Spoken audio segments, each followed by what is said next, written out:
अंगूर सुपरमार्केट की सबसे खासियत यही है कि यहाँ पर जो प्रोडक्ट्स रखे गए हैं वो पूरी दुनिया के अलग अलग देशों के प्रोडक्ट हैं। जैसे मेरे हाथ में जैसे आप ये बिस्किट देख रहे हैं, ये इंडोनेशिया का है।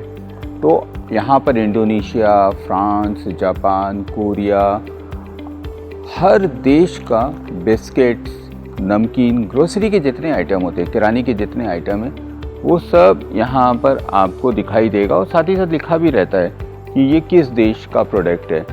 और इसकी वजह क्या है? इसकी वजह है सियाम रीप का इंटरनेशनल मार्केट। मैं आपको ये बता दूं कि सियाम रीप में हर साल 7 से 8 लाख विदेशी पर्यटक आते हैं। कुछ तो बहुत लंबी छुट्टियों में आते हैं, तब वो इस तरह के अंगूर सुपरमार्केट में आते हैं। अंगूर सुपरमार्केट के इस वक्त 4 शाखाएं हैं सियाम रीप में।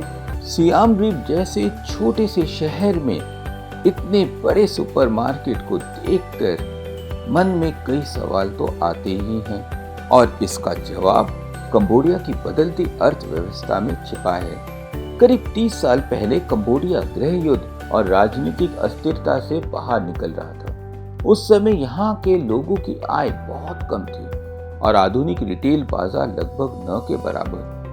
लेकिन आज स्थिति बदल चुकी है। कंबोडिया की प्रति व्यक्ति आय भारतीय रुपए में लगभग 2 लाख रुपए सालाना के आसपास पहुंच चुकी है। कमाल की बात यह है कि सियाम रीप की अपनी आबादी सिर्फ 2.5 लाख है और सियाम रीप प्रोविंस की आबादी 8 लाख है। लेकिन सियाम रीप में हर साल 8 से 9 लाख विदेशी पर्यटक आते हैं, जिससे सियाम रीप को 350 करोड़ का रेवेन्यू अर्न करने का मौका मिलता है टूरिज्म के माध्यम से। सियाम रीप और फेनोम फेथ जैसे शहरों से मध्यम वर्ग तेजी से बढ़ रहा है। भारत और कंबोडिया में एक बड़ा अंतर देखने को मिलता है।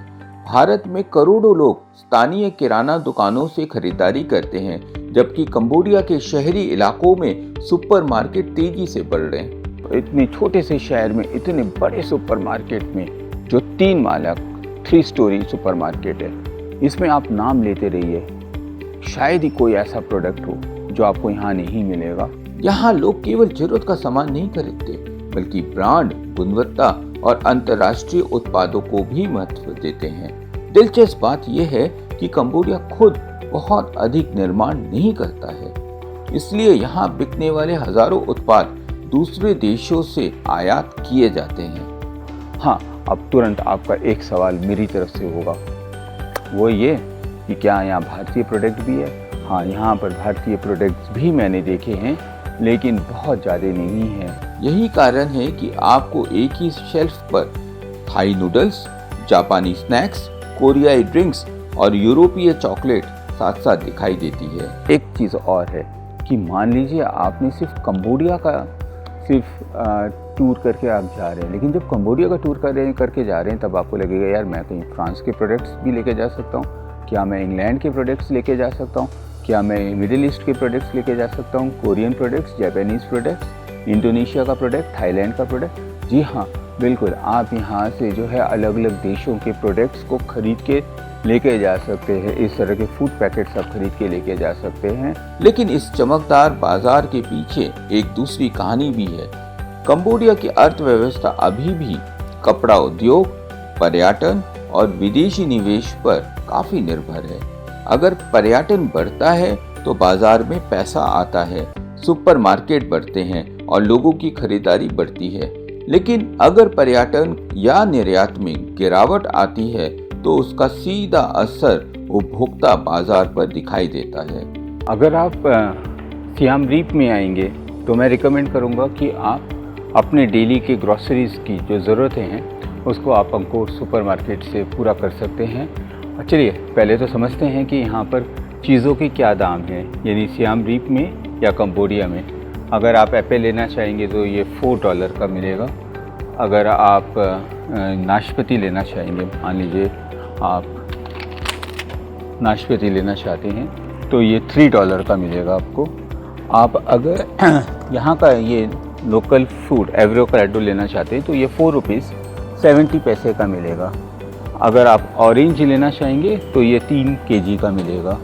जैसे खूबसूरत पैकेजिंग में जो है यहाँ पर आपको एप्पल फ्रूट पैक मिलता है। इस तरह का एप्पल फ्रूट पैक यहाँ पर मिलता है जो आपको मिलेगा $17 में।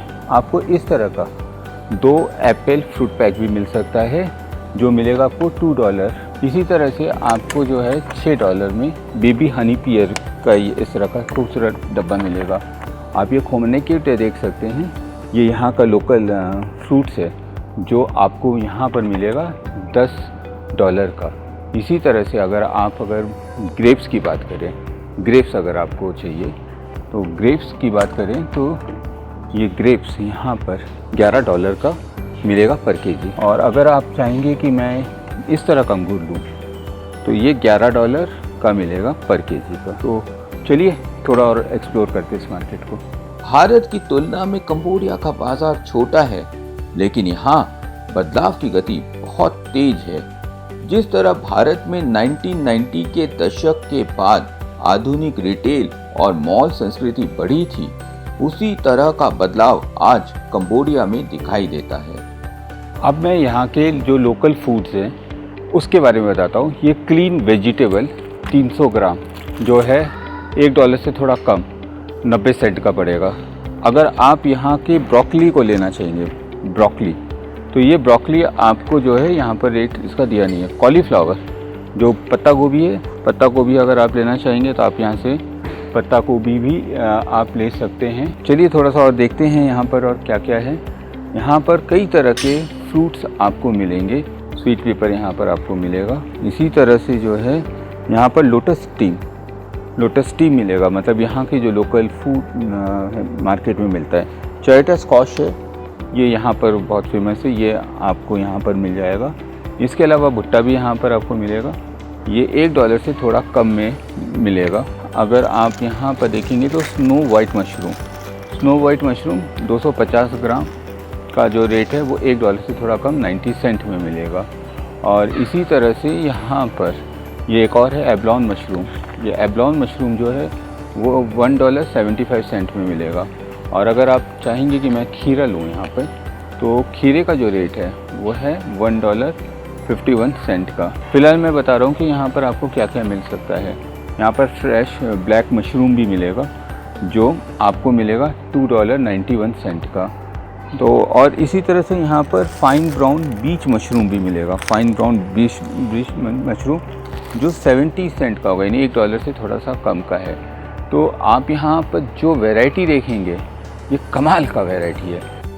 इस सुपरमार्केट की गलियों में चलते हुए ऐसा लगता है जैसे हम केवल खरीदारी नहीं कर रहे, बल्कि कंबोडिया के बदलते समाज, बढ़ते मध्यम वर्ग और वैश्विक अर्थव्यवस्था से उसके जुड़ाव को भी देख रहे हैं।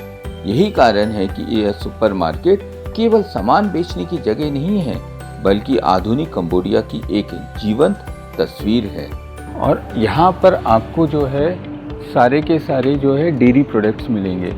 अब मैं आपको बता देता हूँ कि यहाँ पर चीज़ स्प्रेड है, क्रीम चीज़ स्प्रेड है, ये $3.50 का मिलेगा। और ये चेदार का जो है ये मिल्की लक्स चेदार है, ये आपको मिलेगा $4.50 का। ये जो है आपका मिल्की लक्स करके जो है इनका जो है फ्लेमिंगो करके है इनका, ये $18 का है।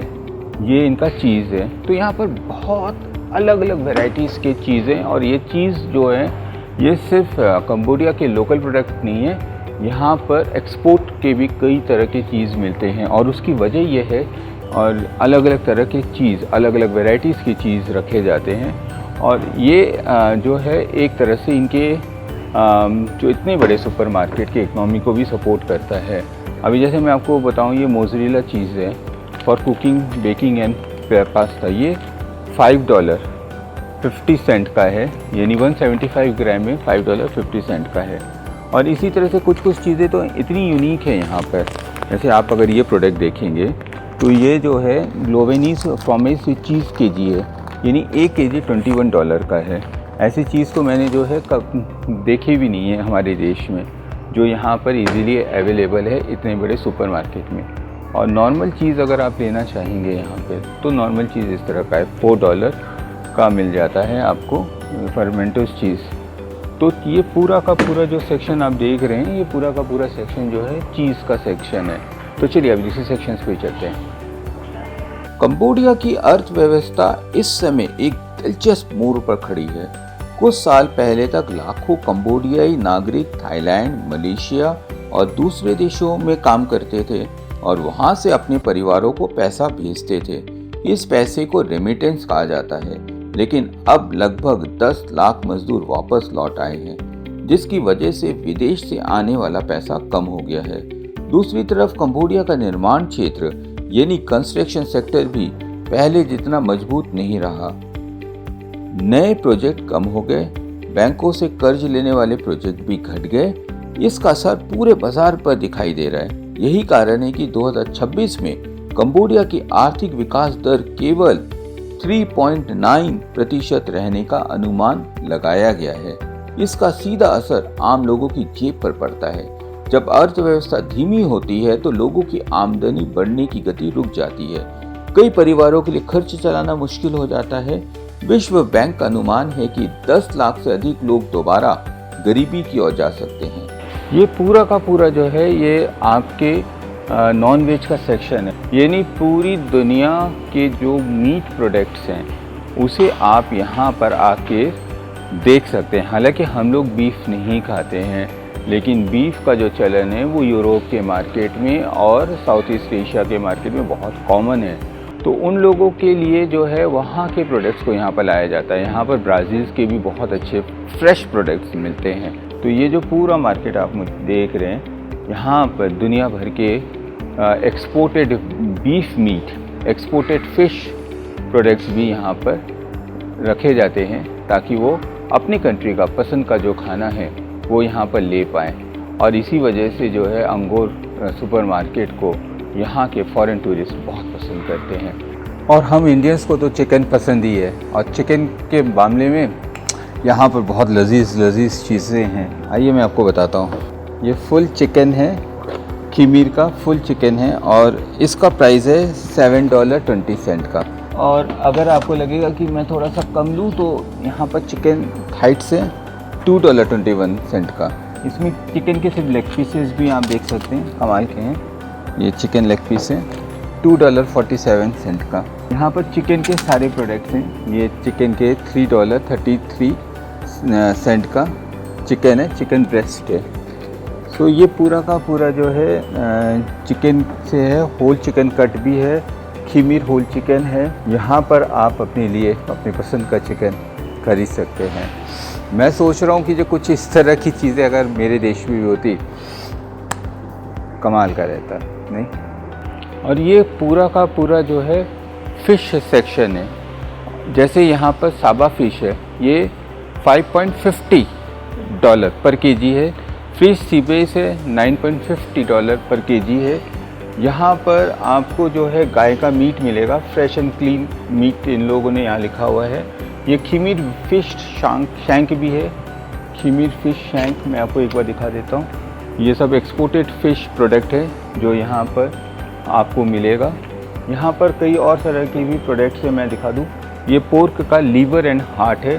तो पोर्क एंड लीवर हार्ट जो है यहाँ पर $1.78 पर केजी के हिसाब से मिल रहा है।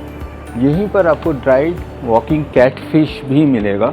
ड्राई वॉकिंग कैट फिश का जो प्राइस है वो है $3.90 का। ये सुअर का मीट है $2.90 का। और ये पोर्क लॉइन विथ फैट है। तो सुअर के अंतरी का भी यहाँ पर है $2.72 का। और इसी तरह से जो है यहाँ पर हर तरह का फ़िश प्रोडक्ट आपको मिलेगा। और यहाँ पर आपको लाइव फ़िश भी मिलेगा। जो ये लाइव फ़िश है ये $12 पर केजी के हिसाब से है। इस लाइव फ़िश का नाम है लॉबस्टर मीडियम। तो ये लॉबस्टर मीडियम का लाइव फ़िश है। हालांकि जो लोग वेजिटेरियन हैं उनको बिल्कुल नहीं पसंद आएगा, बट ये कल्चर है। ये जो है पोर्क है, ये ग्राउंड पोर्क है जो आपको मिलेगा $2.30 का। तो यहाँ पर आपको हर तरह का नॉनवेज फूड, हर तरह का सी फूड, हर तरह का मटन मीट यहाँ पर आपको मिलेगा। कंबोडिया की अभी आबादी काफी कम और युवा है। देश के पास लगभग 17 साल का समय है जिसमें वो अपनी युवा आबादी को अच्छी शिक्षा, बेहतर कौशल और अच्छी नौकरियों में बदल सकता है। अर्थशास्त्री इसे डेमोग्राफिक डिविडेंड कहते हैं। आसान भाषा में कहे तो ये वो समय है जब काम करने वाले लोगों की संख्या सबसे ज्यादा होती है और देश तेजी से आगे बढ़ सकता है। साल 2025 में कंबोडिया की अर्थव्यवस्था में लगभग 8 लाख नई नौकरियां जुड़ी। इनसे लगभग 4 लाख नौकरियां औपचारिक यानी फॉर्मल सेक्टर में थी। यहाँ कर्मचारियों को नियमों के अनुसार वेतन और सुविधाएं मिलती है। ये एक सकारात्मक संकेत है। अगर उद्योग क्षेत्र की बात करें तो कंबोडिया की फैक्ट्रियां देश की सबसे बड़ी रोजगार देने वाली ताकत है। लगभग 7,500 से ज्यादा फैक्ट्रियों में 15 लाख लोगों को रोजगार मिला है। इनमें से 11 लाख लोग कपड़ा और जूता उद्योग में काम करते हैं। यही उद्योग कंबोडिया के निर्यात की रीढ़ माना जाता है। मेरे दोनों तरफ जो है फ्रोज़न प्रोडक्ट्स, और इन फ्रोज़न प्रोडक्ट्स में आप जो है यूरोपियन मार्केट, ऑस्ट्रेलियन मार्केट, आपको मिडिल ईस्ट मार्केट के कई प्रोडक्ट्स मिलेंगे। और यहाँ पर जो चीज़ें हैं ये खमीर का, जो कंबोडिया के जो अपने लोकल स्पाइसेस हैं उसके सारे प्रोडक्ट्स हैं। लेकिन जो कमाल की चीज़ जो मैं आपको दिखाना चाहता हूँ वो है डक एग। जी हाँ, इस तरह के सॉल्टेड डक एग्स भी यहाँ पर बहुत ज़्यादा मिलते हैं। और यहाँ पर इसी तरह से जो है कुछ और प्रोडक्ट्स भी आपको मिलते हैं। ये देखिए इस तरह के प्रोडक्ट्स जो खमीर के जो फूड्स हैं, इनका जो लोकल कुजीन्स हैं उसमें इस तरह के फूड्स का इस्तेमाल होता है। सेवा क्षेत्र यानी होटल, रेस्टोरेंट, पर्यटन, बैंकिंग और व्यापार में लगभग 6.5 लाख लोगों को रोजगार मिला है। वहीं कृषि और कृषि प्रसंस्करण क्षेत्र का योगदान अभी भी अपेक्षाकृत कम है। इसका मतलब है कि कंबोडिया अभी भी खेती से ज्यादा उद्योग और पर्यटन पर निर्भर होता जा रहा है। एक और दिलचस्प बात यह है कि कंबोडिया पर सरकारी कर्ज बहुत ज्यादा नहीं है। 2025 के अंत तक देश का कुल सार्वजनिक ऋण उसकी जीडीपी का लगभग 25% था। लेकिन असली चुनौती रोजगार की संख्या नहीं बल्कि रोजगार की गुणवत्ता है। अगर आने वाले वर्षों में युवाओं को बेहतर वेतन वाली और स्थायी नौकरी मिलती है तो कंबोडिया दक्षिण पूर्व एशिया की सबसे तेजी से आगे बढ़ने वाली अर्थव्यवस्थाओं में शामिल हो सकता है। लेकिन अगर रोजगार कम वेतन वाले और अस्थायी रहे तो आज का ये जनसंख्या अवसर भविष्य की आर्थिक कमजोरी भी बन सकता है। आने वाले 15 से 20 साल इस देश का भविष्य तय करेगा। अंकुर सुपरमार्केट का जो विज़िट है वो तो बहुत कमाल का रहा है। ये अपने आप में पूरी दुनिया का एक छोटा सा मार्केट है। और हमारे यहाँ पर क्या है, अगर आप किसी बड़े सुपरमार्केट में जाएंगे तो आप अपने बैग को बाहर ही रख के जाना पड़ता है। लेकिन यहाँ पर ऐसा नहीं है। मैंने यहाँ पर जितनी भी मार्केट मैंने विज़िट किए हैं, आप अपने बैग के साथ जा सकते हैं, कोई प्रॉब्लम नहीं है। लेकिन एक और चीज़ है कि कंबोडिया में वीआईपी कल्चर बिल्कुल भी नहीं है। कंबोडिया के कौन से लोग बिज़नेस टाइकून हैं ये यहाँ के लोगों को पता ही नहीं है। यहाँ के न्यूज़ में बड़े बड़े बिज़नेस टाइकून्स का कोई नाम नहीं होता है। यहाँ पर सिंपल सा वर्क कल्चर है। यहाँ तक कि अंकुर सुपरमार्केट के कौन ओनर है ये किसी को नहीं मालूम, जबकि अंकुर सुपरमार्केट यहाँ के बिगेस्ट सुपरमार्केट में से एक है। इसकी दो बड़ी वजह है। पहली बात है कि ये पब्लिक लिस्टेड कंपनी नहीं है। हमारे यहाँ पर जैसे स्टॉक मार्केट लिस्टेड कंपनीज ही बड़े बिजनेस टाइकून्स बनते हैं, वैसा यहाँ नहीं है। यहाँ पर फैमिली ओन बिजनेस है। लोग अपना पैसा लगाते हैं और अपने पैसे से अपना सुपरमार्केट या अपना कोई भी बिज़नेस चलाते हैं। ये तो एक बात है। दूसरी बात है कि यहाँ पर काफ़ी सारे बिजनेसेस जो है पॉलिटिशियंस भी चलाते हैं और यहाँ पर काफ़ी सारे बिजनेस जो है फैमिली ओन्ड है। फैमिली के अलावा यहाँ के जो रॉयल फैमिलीज़ हैं या फिर जो ख़ानदानी लोग हैं उन लोग ये बिज़नेस चलाते हैं। तो बड़ा सिंपल सा वर्क कल्चर है और यहाँ के वर्क कल्चर में किसी भी तरह का कोई प्रोटोकॉल नहीं है। अंकुर सुपरमार्केट से मैंने जो देखा वो ये था कि एक ऐसा सुपरमार्केट इतने छोटे शहर में होना हमारे देश में नामुमकिन है। हम ये सोच ही नहीं सकते कि इतना छोटा सा सुपरमार्केट हम ऐसे जगह पर बनाएं जहाँ की पॉपुलेशन ही 3-4 लाख हो। मुंबई या दिल्ली में करोड़ों की पॉपुलेशन होने के बाद भी इतना बड़ा सुपरमार्केट हमने नहीं देखा है। तो अंकुर सुपरमार्केट के इस ट्रिप से मैंने यहाँ के बिज़नेस को थोड़ा सा करीब से समझने की कोशिश की है और ये जानने की कोशिश की है कि कैसे करके इंटरनेशनल कम्युनिटीज़ के लिए इंटरनेशनल मार्केट तैयार किया जाता है और इंटरनेशनल सुविधाएं दी जाती है। यही तो वजह है कि इंटरनेशनल टूरिस्ट आपके पास आते हैं और एक लॉन्ग वैकेशन को वो आपके साथ बिताते हैं। काश ऐसा कुछ हम भी अपने देश में देख पाते। खैर, कंबोडिया पिछले 30 सालों में इकोनॉमिक्स में अपने लिए एक नया सफ़र तय कर रहा है। 40 साल पहले जिस कंबोडिया ने गृह युद्ध झेला और सबसे ज़्यादा आर्थिक असमंजसताएँ झेली, आज वो कंबोडिया में इस तरह के सुपरमार्केट का होना ये बताता है कि कंबोडिया कितना आगे बढ़ रहा है। और कंबोडिया की एक और बात है कि कंबोडिया में चाइनीज़ इन्वेस्टमेंट खूब आ रहे हैं, तो चाइना का जो इन्वेस्टमेंट है वो भी इनके डेवलपमेंट का एक मुख्य कारण है। तो और भी क्या रहेगा कंबोडिया के बारे में इस एपिसोड्स में मैं आपको बताता रहूँगा। अभी के लिए इतना ही। Thank you. फेसबुक और इंस्टाग्राम पर हमें फॉलो करें और हमारे साथ जुड़े रहें। हमारा आईडी है यात्रा आमंत्रण। यात्रा जगत की ऐसी ही खास खबरों के लिए आज ही पढ़ें यात्रा आमंत्रण, देश की एकमात्र हिंदी पर्यटन पत्रिका। सपनों की छुट्टियां अब और करीब। आज ही यात्रा आमंत्रण के साथ अपना टूर पैकेज बुक करें।